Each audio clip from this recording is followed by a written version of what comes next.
Since posting my unboxing of this incredible HasLab product, I have had a lot of questions about all sorts of details, from the size of the opening, from the type of connectors, to can you put a smoke machine inside it? This video attempts to answer all of these questions. So let's start with the first question that a lot of people are interested in. What are the dimensions inside the trap? Okay, so I'm going to take this grill out and just give you a look inside here. And as you can see, what you've got is two different levels in here. So this piece here, which is actually higher than this piece there. And then there's also a shelf. It's important to note, if I compare this with the Spirit Trap, and this is my smoke mod that I've done on mine, there is so much less space in here compared to here. I think probably half the size of this, at least, at the very least. Anyway, I'm going to measure it now. Okay, after wrestling with all the slightly different dimensions and pieces in there, what I've done is I've created a bunch of measurements. Here they are, and I will put them in a beautiful picture on the screen now.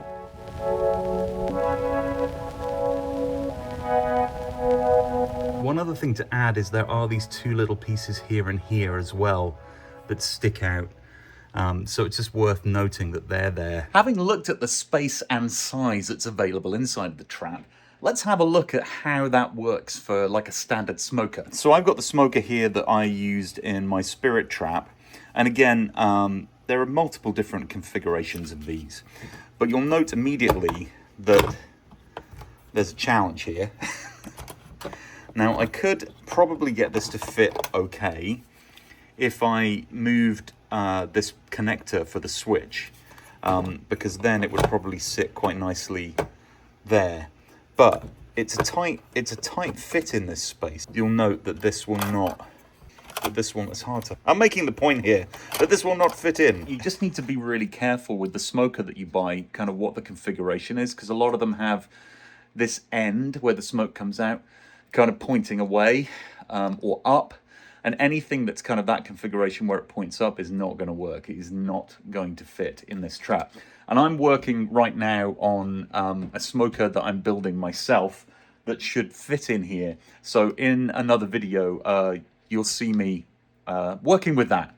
All right, let's move on to connectors. So there are two key connectors on the trap. Obviously, there's this, which is the aviation connector, and then the connector inside here that connects the cartridge to the trap. So let's start with this one. I'm going to give you a close-up here, and I'm actually going to try and measure this for you. So this is 3.5 centimeters across, at least the opening is. There are 13 pins on this connector, and that is the connector on the inside there. I know people were interested in seeing, let me get that better, in seeing how that looks. The other thing that's really good and robust about this is there is these little cutouts here on the side of the trap. So what it means is that this system for putting the trap in is pretty robust. And then one other thing is you'll notice here underneath and on the underside, these two little points here. These are where the trap captures or clicks the cartridge into place, and you'll see there's reciprocating connectors there, and then when you press this button at the top, those recede, so they drop in. Hopefully you can see that, it's kind of dark, but they drop in and out when you pull that trigger, and that's what holds them in place. So let's come back to the aviation connector here. Now, a few folks have asked me about this connector and what type and size it is. So this is the aviation connector I usually use on all of my builds. It's a G16-4, which means it has 4 pins. And G16 refers, I believe, to the size and diameter of this. And I use these when I'm modding my Spirit Traps, and you'll have seen that in some of my other videos. And so when I saw this, when I met Zach at Ghostbusters Day, and we talked about the aviation connector, I was like, I recognize that. This is a standardized connector. We can get a nice, positive, consistent fit. Now, the version that they have on the HasLab trap looks exactly the same size as this, but with 3 pins, so that would make it a G16-3, but the pins look slimmer to me. And this is where I'm going to rely on some of you in the comments. I've been looking online a little bit. The pins are really slim on the HasLab trap and much fatter on at least the standard aviation connectors that I'm familiar with. So if someone wants to in the comments tell me what aviation connector that is, that would be epic. One of the other questions was about the sides of the trap and how easy it is to take this thing apart. Now, I'm not planning to take the whole thing apart today, but I do want to show you a couple of cool things. So you'll see all these hex nuts here on the side. All these nuts work. If I put this in here and turn it, that hex nut really comes out.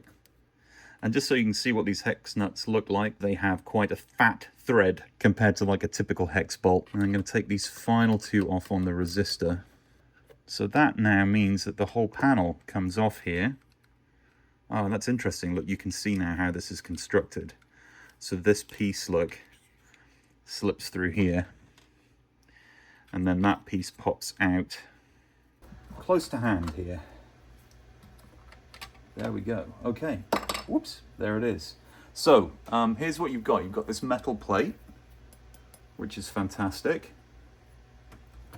And then you've got this control knob here, which is fixed into this, and then you'll notice there's a small hex that goes into this piece here. And then this piece seems to just slip off there like that. So that's the that's that piece.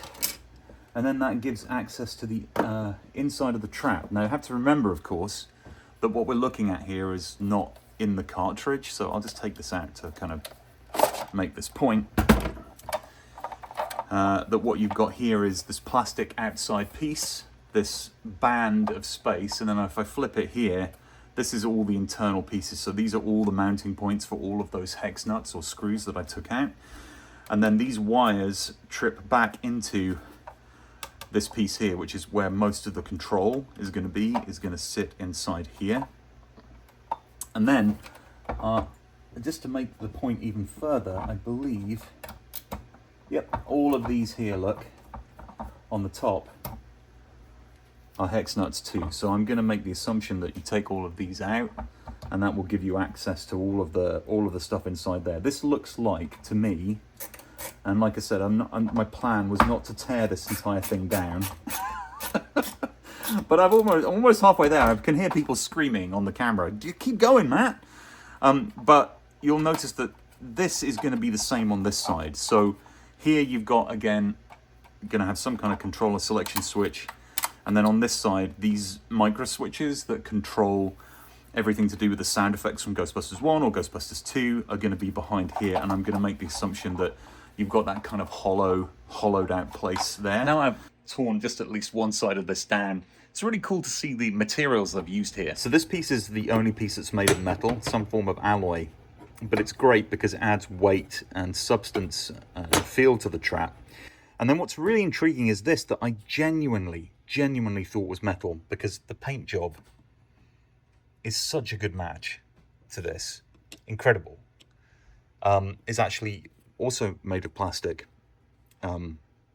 as are these other components, even the resistor, which again, really clever design here, I think. Well done to HasLab on all of this. I'm very, very impressed with just the paint job on all these pieces and the wear and tear that's on here. It's a really good piece of work. Based on everything I'm seeing here, I think this is going to be a very easy trap to tear down and make mods if you want to change the audio system inside. Now I'm like super intrigued to tear this down as well.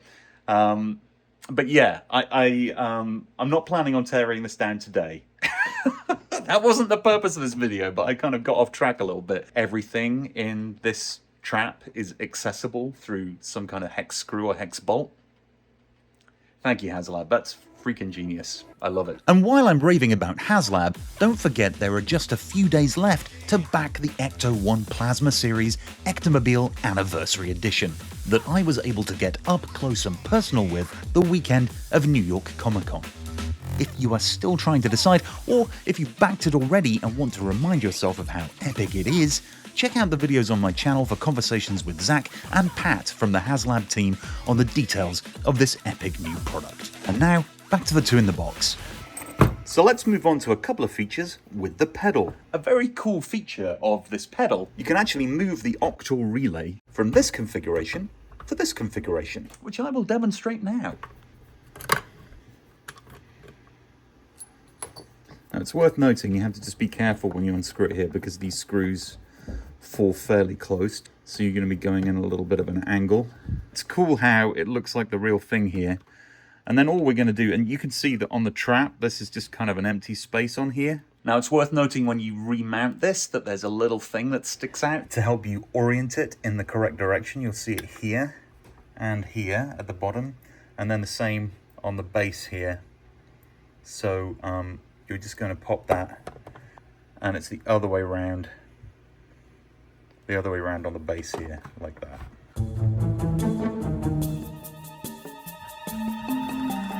There you have it.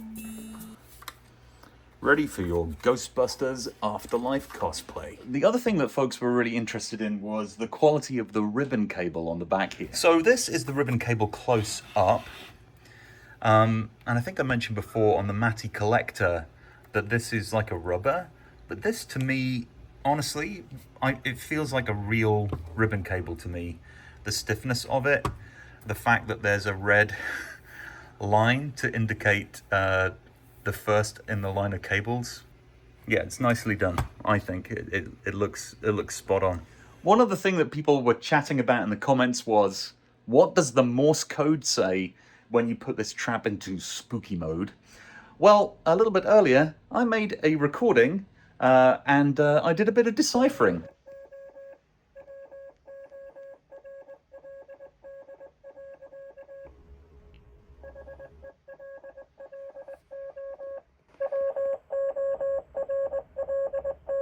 Now, one final thing I wanted to demonstrate was the IR mode, even though I've taken this whole thing apart now.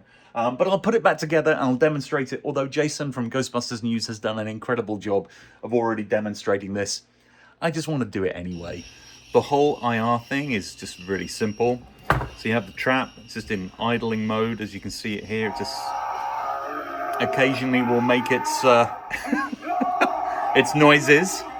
Then you're just going to take the PKE meter, you're going to extend the arms, and then it will make the sound. And obviously, depending on which mode it's in, that will change the sound.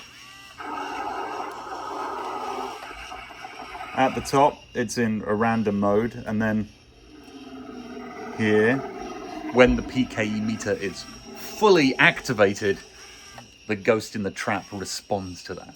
It's pretty good, and it's a fun thing. You can do it from quite a distance as well in the room. I tried it in different settings.